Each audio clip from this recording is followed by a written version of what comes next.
अस्सलामुअलैकुम, welcome to another episode of ask dental views. तो doctor Samad, पहले तो हमें ये बताएं ना कि अगर किसी ने नए सिरे से रिसर्च शुरू करनी है पाकिस्तान में, तो वो कैसे करें, क्या करें?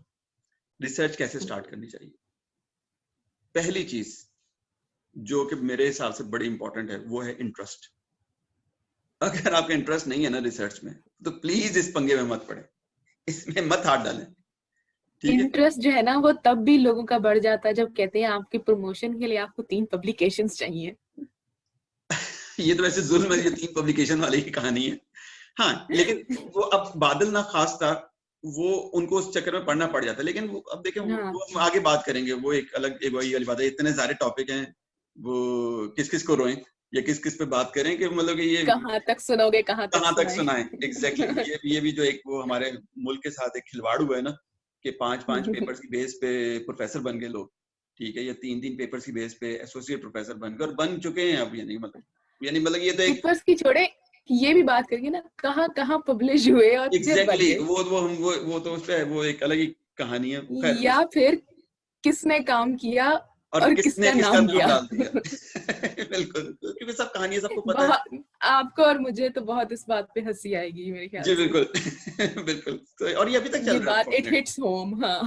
हाँ, और टू बी ऑनेस्ट, आप देख लो, इस ये जो हम पहले भी बात कर रहे थे, इसके बारे में सब एग्रीड हैं। यानी कि मैं मेरी अपने इन फैकल्टी मेंबर्स के साथ, जो ये सीनियर मेंबर्स हैं, मेरे सीनियर कुलीग्स हैं, उनमें काफी सारे ऐसे हैं जो हम निश्तर में मेरे सीनियर रहे या मेरे कुलीग्स रहे, now they are full professors, और कुछ इंस्टीट्यूट्स के वो प्रिंसिपल या डीन भी हैं। उनके ऑफिस में जब बात होती है तो वो यही बातें होती हैं, ठीक है, कि हाँ, तुम you scratch my back, I scratch your back. तुम मेरे ऑपरेटिव वाला बंदे का ऑर्थो में नाम डाल दो, ऑर्थो वाले का सर्जरी में नाम डाल दो, तो 3 पेपर पूरे को। खैर चलें, उस पर हम अलग से पूरा एक काम डिस्कस करेंगे। तो इंटरेस्ट तो होना चाहिए, ठीक है। अब वो चाहे फोर्सफुली अगर कर दिया है तो ठीक है, लेकिन पहली चीज जो एक्टिव रिसर्च में आना चाहता है, इंटरेस्ट के बगैर आप रिसर्च नहीं कर सकते। सेकंड, जो मेरे ख्याल से जो इम्पोर्टेंट चीज है वो है आपको, आप जिस जगह पर हैं, राइट, वहां पे रिसर्च की डिमांड क्या है, कि रिसर्च करनी कैसी है। रिसर्च की मुख्तलिफ टाइप्स है ना, क्वांटिटेटिव रिसर्च है, क्वालिटेटिव रिसर्च है।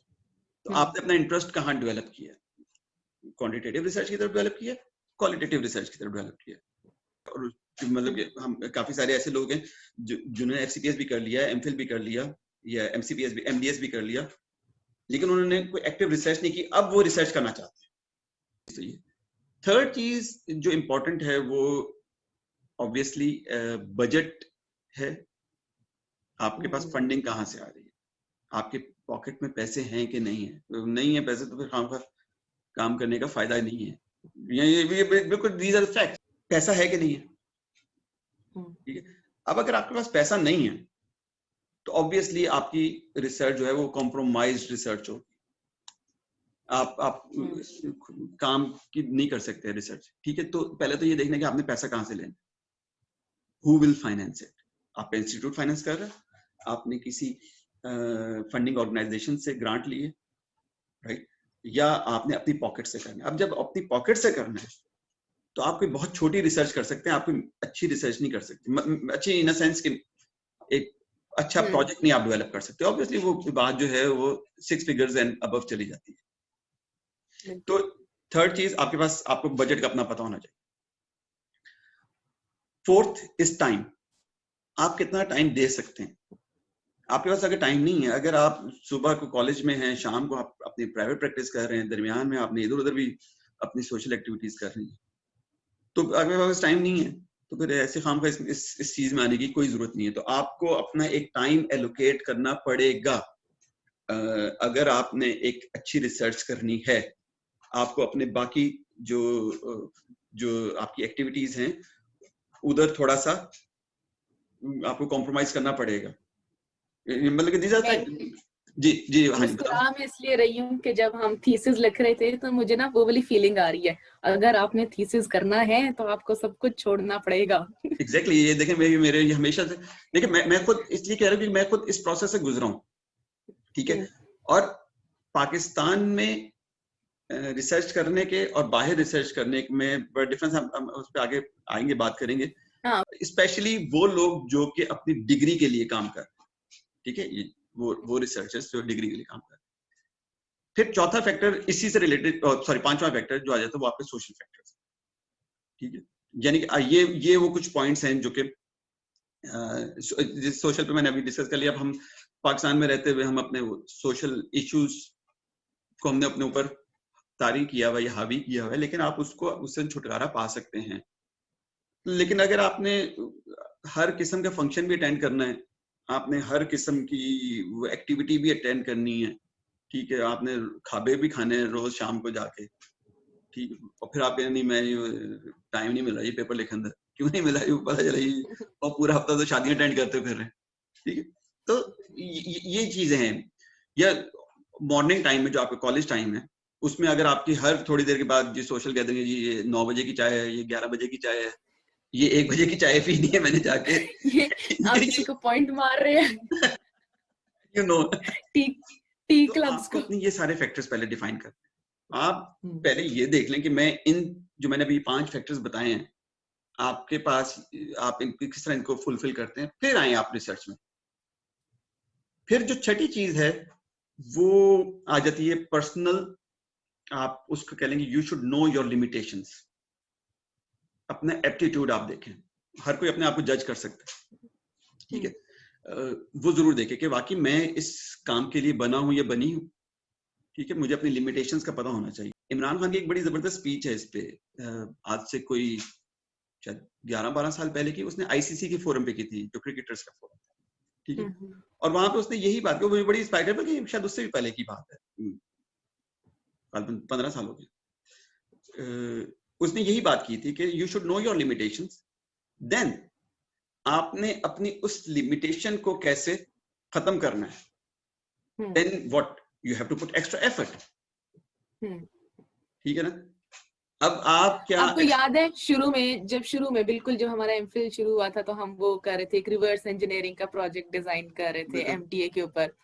तो मोल्स की कैलकुलेशन समझ नहीं आ रही थी कि कितना क्या चाहिए होगा, तो हम स्पेशलिस्ट के पास गए थे। अब इसका ये मतलब तो नहीं है कि हमसे हो नहीं रहा तो हम छोड़ दें, तो जाहिर है हम देखेंगे ना कौन स्पेशलिस्ट, उससे जाके हम हेल्प ले लेंगे। बिल्कुल बिल्कुल। तो ये फिर चीज ये कहना तो गलत है ना कि आपसे अगर रिसर्च नहीं हो रही आप ना करें। हाँ, तो देखिए वही वाली बात है कि जो लिमिटेशन है, अब आपने उस लिमिटेशन को ओवरकम करना है। अब कितने लोग एग्री करते हैं उस लिमिटेशन को अपनी खत्म करने के लिए, कितनों में इतनी मेंटल स्ट्रेंथ होती है। देखिए mental strength is very important. हम एक और चीज की तरफ जा रहे हैं, रिसर्च में आने के लिए या इस तरह के उसमें आपकी मेंटल स्ट्रेंथ का होना बहुत जरूरी है, क्योंकि आपको बहुत फेलियर्स देखने पड़ते हैं।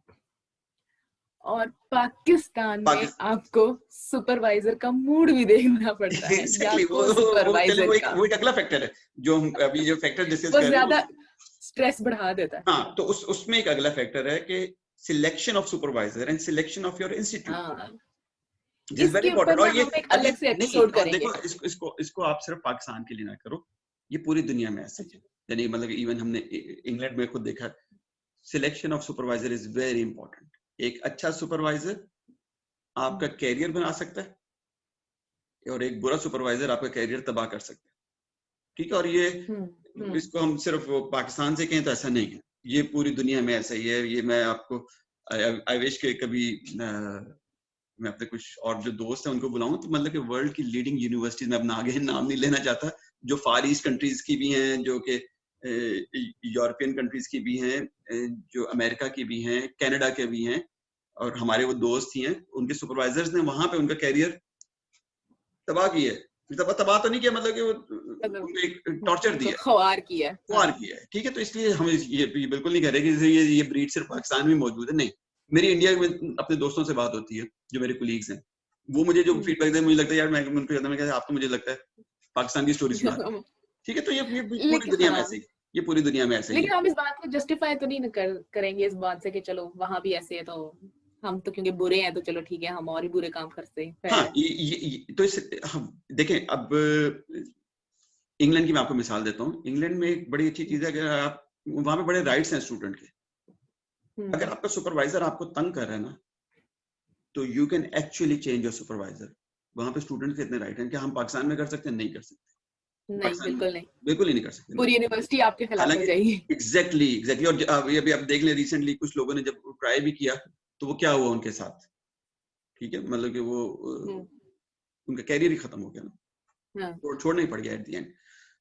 तो हमें ये राइट्स देने पड़ेंगे, क्योंकि इट्स नॉट नेसेसरी कि सिर्फ स्टूडेंट की गलती है। देखो मैं इसलिए बातें अब इसलिए कह रहा हूँ क्योंकि मैं अब सुपरवाइजर भी हूँ। मैंने यहाँ से अपने अंडरग्रेड की डिग्री भी ली और मुख्तलिफ इंस्टीट्यूट्स को मैंने सुपरवाइज किया, मतलब उनकी सुपरवाइजरी लिस्ट में हूँ या उनके साथ एडजंक्ट फैकल्टी मेंबर हूँ। तो इसलिए सिर्फ ये कहना कि स्टूडेंट गलत है तो ये भी ये सही बात नहीं है। ये कहना कि सिर्फ सुपरवाइजर गलत है ये भी ठीक नहीं है। तो जो वो फैक्टर्स हैं वो उसमें यही है कि selection of supervisor and obviously you should know your own responsibilities as a student. ठीक है, बहुत सारी जगह ऐसी हैं जहाँ पे वो सुपरवाइजर पीछे पीछे भाग रहा होता है स्टूडेंट को और स्टूडेंट आगे आगे लेके जा रहा होता है। ठीक है, फिर एट द एंड वो कहता है जी मेरा तो सुपरवाइजर ही ऐसा था। तो ये इस तरह के ये हर जगह ऐसे ही है।